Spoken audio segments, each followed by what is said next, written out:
BPL মানেই উত্তেজনা, কিন্তু সঙ্গে আছে আর একটা চিরচেনা শব্দ, বকেয়া। গত আসরের পরও খেলোয়াড় আর কোচিং স্টাফদের পাওনা মেটেনি।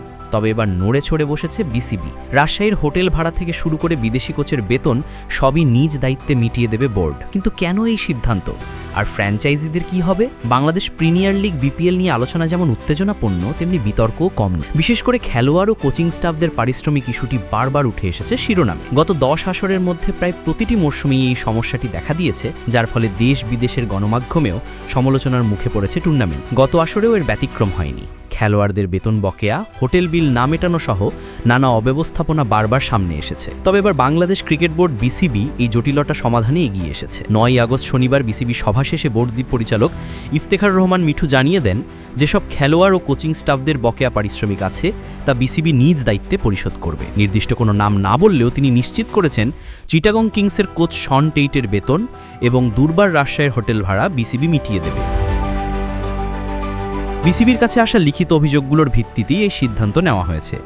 বোর্ড জানিয়েছে, যেসব ফ্র্যাঞ্চাইজির বিরুদ্ধে অভিযোগ এসেছে তাদের সঙ্গেও মধ্যস্থতা করা হবে। এরই মধ্যে বিসিবি ঘোষণা দিয়েছে, প্রেস বিজ্ঞপ্তির মাধ্যমে জানানো হবে কোন খেলোয়াড় বা কোচিং স্টাফ কত টাকা বকেয়া পাচ্ছেন এবং কোন ফ্র্যাঞ্চাইজির কত টাকা বাকি আছে। এছাড়া গত আসরের টিকিট বিক্রির লভ্যাংশ থেকে ফ্র্যাঞ্চাইজিগুলোকে নির্দিষ্ট একটি অংশ দেওয়ার পরিকল্পনা ছিল বিসিবি, কিন্তু সেই টাকা এখনও বিতরণ করা হয়নি।